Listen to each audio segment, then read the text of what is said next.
Bonjour à tous et bienvenue sur i24 News, c'est votre émission spéciale Coupe du Monde. Merci à vous de nous rejoindre pour cette émission où nous parlerons évidemment de l'équipe de France. Pas de match aujourd'hui, les demi-finales reprennent demain. Nous parlerons aussi de Benzema, très controversé par les uns et très aimé par les autres. Et puis pendant que tout le monde regarde le Brésil, eh bien, le marché des transferts s'agite. Nous en parlerons dans cette émission avec vous, Emmanuel Petit. Bonjour. Bonjour. Et vous, Sidney Govou. Bonjour. Bonjour. Alors elle est très occupée, mais elle a pris le plaisir de venir nous voir aujourd'hui, de s'arrêter à Cognac-G. C'est vous, Rutel Krief. C'est un plaisir. Absolument. Merci d'être là aujourd'hui. Et puis j'accueille un autre ami journaliste sportif cette fois-ci, Bertrand-Régis Touvet. Merci d'être là. Allez, on commence tout de suite par l'équipe de France.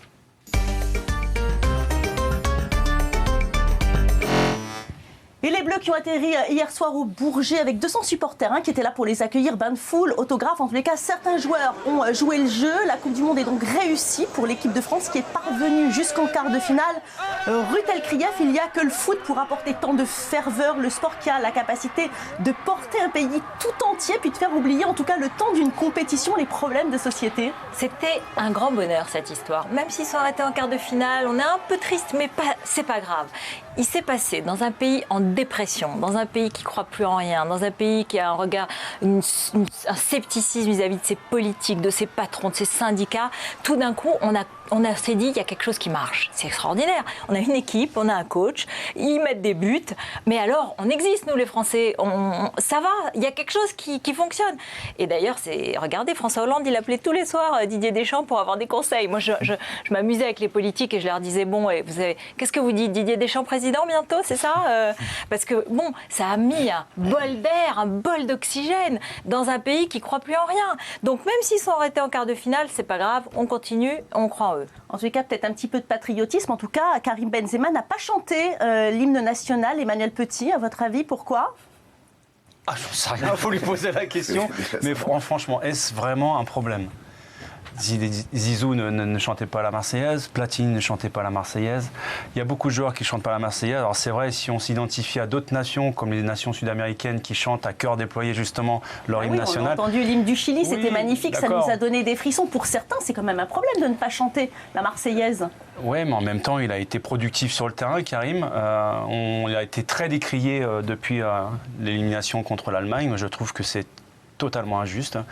Parce qu'il y a un adversaire en face de vous et que j'ai vu un excellent Hummels et un excellent Neuer sur toutes les tentatives quand Karim essayait de marquer au but. Alors c'est vrai qu'on peut le fustiger des fois sur un manque de combativité. Moi le premier, des fois, certaines fois il m'énerve, il me taquine un peu. J'ai envie qu'il se mette plus dans l'action et dans l'effort, mais c'est son jeu, il a toujours été comme ça. Sidney Govou, vous le connaissez bien, vous Karim Benzema, comment vous expliquez ? On va lui poser la question évidemment, il n'a encore jamais répondu à cette question, mais vous qui le connaissez, à votre avis, pourquoi il ne chante pas la Marseillaise ? Bonne question. Déjà, quelque part comme dit Manu, ça ne m'intéresse pas de savoir pourquoi pas. Ça le regarde, c'est un cas isolé peut-être. Il a fait le choix de ne pas la chanter. Peut-être un jour il s'expliquera, peut-être il ne s'expliquera pas. Le plus important, c'est ce qu'il produit sur le terrain. Et il joue pour la France, il marque des buts. Il marque des buts et Karim, c'est un super joueur. Je ne vois même pas comment aujourd'hui on se pose la question des compétences de Karim Benzema sur le terrain. Il est impliqué sur 7 des 10 buts de l'équipe de France. Voilà, il a fait le boulot. Maintenant, on aurait aimé qu'il marque un but lors de la quart finale face à l'Allemagne. Ça n'a pas été le cas. Et en face, il y avait une grande équipe, un grand gardien. Bravo les Bleus, vous avez fait ce qu'il fallait. Maintenant, on repartit sur 2016. Justement, alors Bertrand-Régis, ce Karim Benzema, très aimé par certains, très controversé par d'autres. C'est le cas du journaliste Pierre Ménès, que vous connaissez bien, qui dit, je cite, qu'il a fustigé une absence totale de pressing, des duels perdus et puis un air si peu concerné. Qu'est-ce que vous en pensez ? Oui, il faut redevenir sérieux 2 minutes. Je sais bien que le football excite les passions, mais on va être un peu factuel, comme l'a dit Sidney. Benzema, il est impliqué dans 7 des 10 buts de l'équipe de France, donc c'est compliqué de lui reprocher des choses. Certes, il aurait pu marquer face à l'Allemagne, mais il avait face à lui le meilleur gardien du monde. Et puis surtout, moi, ce que je note et ce que je trouve assez nauséabond, je pense que si Karim Benzema n'était pas d'origine algérienne, on ne lui reprocherait pas tout ça. Absolument. Vous êtes d'accord, ça, c'est un vrai souci. Moi, je trouve que cette polémique est inutile et sans intérêt. Qui vous dit qu'il ne la chante pas dans sa tête et il a le droit de le faire comme il le veut. Ça ne me pose pas de problème, je suis d'accord. C'est des gens qui cherchent à touiller un peu un mauvais sentiment chez nous. Il a marqué, il a eu des déclarations à la sortie de chaque match. J'ai vu des interviews de lui impeccables où il montrait son engagement. Qu'est-ce qu'on veut de plus ? Les résultats, un bon esprit, il a laissé les autres, il s'est pas mis en avant, il n'a pas joué les superstars, il n'a pas ramené à lui la couverture, il a fait le jeu. Pour moi, il faut absolument... s'éloigner de ce type de polémique. Ça ne fait que conforter la haine dans l'esprit des gens. Tout à fait. Ça ne fait que raviver les tensions raciales à l'heure actuelle qui sont déjà exacerbées. Moi, je trouve qu'on vit une époque aujourd'hui qui est très dangereuse et on prend des tournants qui ne me plaisent pas du tout. Si on parle de Karim Benzema, dans ces cas-là, on peut parler aussi de Zizou, on peut parler aussi de Platoche. Pourquoi ils ne chantaient pas à un moment donné? S'il faut se poser aussi des questions, nous, dans notre propre pays, je pense qu'il y a une minorité de gens qui ne veulent pas s'intégrer en France, au détriment de la majorité de ces mêmes qui veulent eux s'intégrer. Exactement, donc ça porte le discrédit toujours en permanence. Il y a des gens qui en profitent en fait. Emmanuel, on ne se posait pas la question à ce moment-là. Non. On ne se la posait pas parce qu'en fait, on savait qu'ils étaient français, qu'ils étaient impliqués. Aujourd'hui, pourquoi on se la pose comme ça? C'est parce qu'il y en a qui ont mis le doigt dessus, parce qu'ils ont des buts politiques. Alors à nous de prendre un peu de distance et de regarder l'état d'esprit. Si Benzema avait eu des phrases désagréables ou quoi, je ne dirais pas la même chose. Mais ce n'est pas le cas. C'est pas le cas. Et je vais vous faire un exemple tout bête. En 98, on était champion du monde, on était la France blanc-blanc-beurre. On n'a pas pu le tournant qui s'imposait justement d'un point de vue politique parce qu'on n'a pas eu le courage de le prendre. En 2002, on se plante royalement. Donc 4 ans après, la même équipe se plante royalement. Et aujourd'hui, 4 ans après, c'est-à-dire, ce qui était valable en 98, c'est-à-dire la beauté, la diversité, la chance, ne l'était plus 4 ans après. Donc c'est ça que je ne comprends pas en fait. Oui. Vous aviez quelque chose à dire, Sidney? Non, on a bien parlé du sujet. Allez, on vient de voir donc l'arrivée des Bleus au Bourget. Alors, on va voir tout de suite l'accueil qui a été réservé aux Colombiens. Regardez les images, ils se sont rendus à un événement spécial. Il y avait près de 50 000 supporters qui les attendaient, des images absolument impressionnantes où on les voit complètement communier avec le public. On a même l'impression de voir les Rolling Stones rentrer au pays. Alors, Emmanuel Petit, 200 supporters pour les Bleus, 50 000 pour accueillir les Colombiens. On est encore loin de rivaliser quand même avec le football sud-américain. Hein. On est traditionnellement, d'un point de vue culturel, en France, on n'est pas un pays vraiment de supporters, on est un pays de spectateurs. Donc je ne vais pas rentrer dans l'histoire de la France, mais on fera une autre émission pour ça. Mais là c'est marrant parce que vous voyez des joueurs arriver avec le casque, avec le survêtement jusqu'au genou, ça ne pose pas de problème pour eux. On aurait fait ça à l'arrivée hier à l'aéroport, vous auriez eu tout un tas de peines à jouer qui auraient commencé justement à balancer des choses. Non mais moi je les surnomme comme ça parce que franchement ils ont un problème ces gens-là. Vous êtes d'accord Bertrand Régis? Vous qui connaissez bien les journalistes sportifs. Oui, Manu a complètement raison. Le problème c'est que le football en 98 a pris une telle importance, et je dirais presque trop d'importance, qu'on en a fait un fait de société, et ça ne l'est pas. Le football reste un sport, et en France, effectivement, la France n'est pas un pays de sport, donc on s'excite comme ça une fois tous les 4 ans ou tous les 10 ans sur une équipe de France de football, sur un club de foot. Ça n'est pas dans notre culture. Quand vous voyez ces joueurs colombiens, c'est extraordinaire. Ils dansent. Le jour où vous verrez, je ne sais pas, Olivier Giroud ou un autre international danser face au public, face à 200 000 personnes, génial, je pense qu'on ne sera plus de ce monde, malheureusement. Et c'était leur première qualification aussi aux Colombiens. Donc, très décontracté en tout cas. Pardon, juste pour finir, pour un certain nombre de pays, notamment d'Amérique latine et pays émergents, le football, c'est une dimension de l'identité nationale. Pour nous, c'est une dimension, mais c'est pas la seule du tout, et d'une certaine façon, heureusement. Donc tant mieux pour eux, parce que ça leur donne de la fierté, et ils ont d'autres défis à relever. Nous, on croit qu'on n'a pas besoin de ça, on a aussi besoin de ça, mais on pense que c'est pas la seule dimension. Et c'est pour ça que peut-être qu'on regarde encore un spectateur peut-être pas assez impliqué. En tout cas, regardez d'autres images qui viennent de Colombie, la sélection nationale qui a été reçue par le président du pays, Juan Manuel Santos. Il a tenu à saluer un à un les joueurs et le staff pour les féliciter de leur victoire historique. Hein, Manuel, vous venez de le dire, c'est la première fois de leur histoire que les Cafeteros accèdent en quart de finale. Ruth, le monde politique s'est aussi surfé sur cette vague, vous nous l'avez dit. François Hollande a téléphoné après tous les matchs à Didier Deschamps. Est-ce que c'est une façon finalement de supporter l'équipe ou bien finalement tirer profit du succès des Bleus? Les deux. Évidemment, c'est une manière de montrer qu'on est tous engagés ensemble derrière une cause commune, et il y en a si peu et c'est tellement difficile que là on est d'accord. Et puis c'est une manière, alors c'est vrai que François Hollande il adore le foot, il connaît bien, donc il se force pas, mais c'est vrai que c'est aussi une manière de ramasser un peu après chaque victoire et dire vous voyez moi aussi je les soutiens, je suis le supporter en chef en quelque sorte. Ouais. Hein. Bon, ça a toujours existé, ça me paraît normal, c'est plutôt sympa, ça me choque pas. En tout cas, sur le même sujet, les élections au Brésil, c'est l'année prochaine. Et Dilma Rousseff, la présidente sortante, mise beaucoup sur la Seleção. Regardez, une élection présidentielle qui joue sa Coupe du Monde sur une victoire en Coupe du Monde. Ça paraît insensé, Bertrand Régis Louvet. Oui, mais souvenez-vous de ce qui s'est passé en 98. Jacques Chirac, qui a hanné les noms des internationaux parce qu'il ne les connaissait pas tous, a donné des zappings absolument hilarants.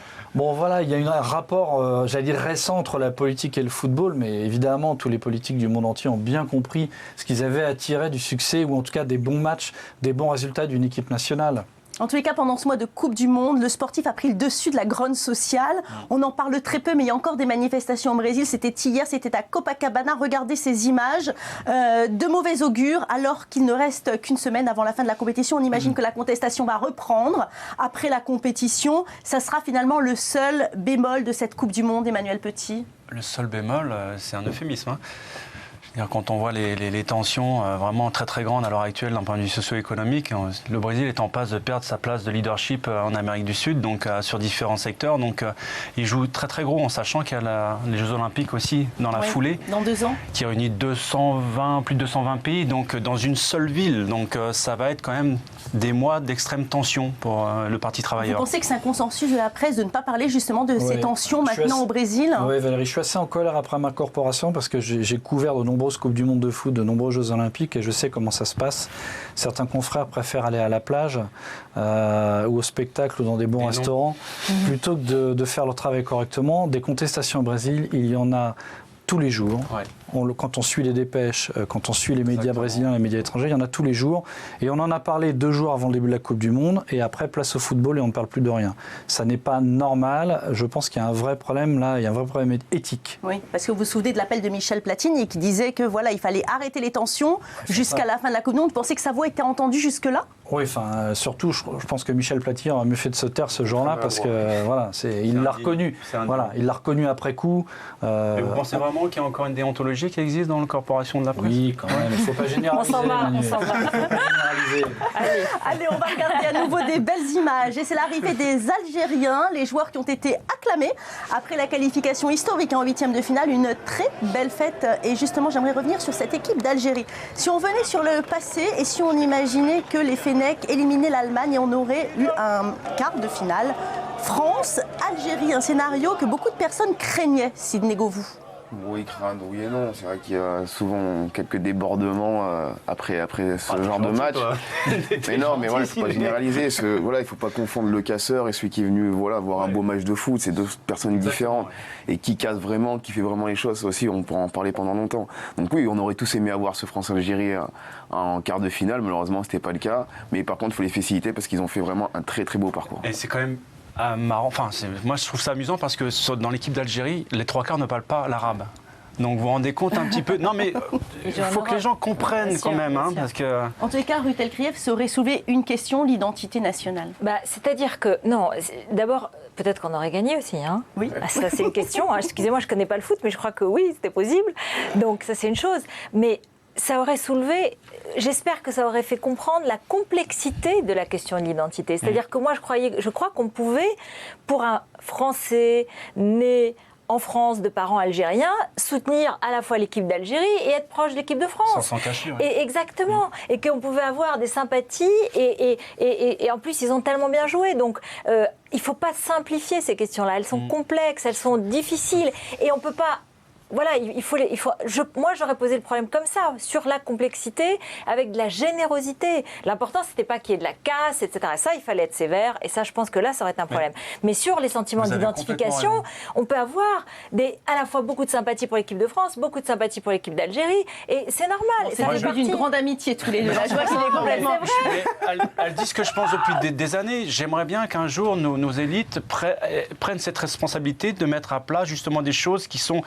Ça suffit de vivre dans le tabou, de vivre dans le secret, de vivre dans le ressenti, dans la haine. Posons les vraies questions de société en France telles qu'elles sont et essayons de résoudre de façon responsable et de façon collégiale. On l'a vu d'ailleurs dans les réactions après les matchs des Fennecs. Donc il y a 4 millions de binationaux en France d'origine algérienne ou algérien. Et on a vu, et je trouve que c'est prometteur. C'est-à-dire qu'on a vu beaucoup de réactions d'Algériens qui disaient « Mais attendez-moi, l'Algérie c'est ma mère, mais la France c'est mon père. » Voilà, on peut très bien, en France, être algérien et apprécier de vivre en France et supporter aussi l'équipe de France et l'équipe d'Algérie. Donc moi, je prendrais, j'allais dire, à revers ce que vous avez, votre lancement, Valérie, c'est-à-dire que je pense que ce match-là, quelque part, aurait pu être un catalyseur, justement, et montrer qu'effectivement, la communauté algérienne en France, elle est algérienne d'origine, mais elle est aussi française et elle apprécie de vivre en France. Voilà. Alors tout de suite, on va parler des transferts, messieurs, dames, si vous le voulez bien, parce que c'est bientôt malheureusement la fin de l'émission, ça passe très vite. Sachez que Benzema va certainement renouvelé son contrat et prolongé au Real Madrid jusqu'à maintenant. Il a signé jusqu'à 2015. Donc Messi, Neymar et maintenant Suarez qui part de Liverpool pour rejoindre le FC Barcelone. Du côté des Français, ça s'active aussi. Mathieu Debuchy qui quitte Newcastle pour rejoindre a priori Arsenal. On parle de 10 millions d'euros. Et puis on annonce également Mathieu Valbuena du côté de Valence, mais aussi Paul Pogba vers Manchester United. Et bien voilà, c'est la fin de cette émission. C'était rapide, ça passe vite avec vous. C'était super, merci. Merci en tout cas d'avoir été avec moi. On se retrouve demain pour encore plus de football. Restez avec nous. L'actualité est chaude. Vous avez choisi i24 News et vous avez bien fait. On se retrouve pour encore plus de football demain, même heure, même chaîne.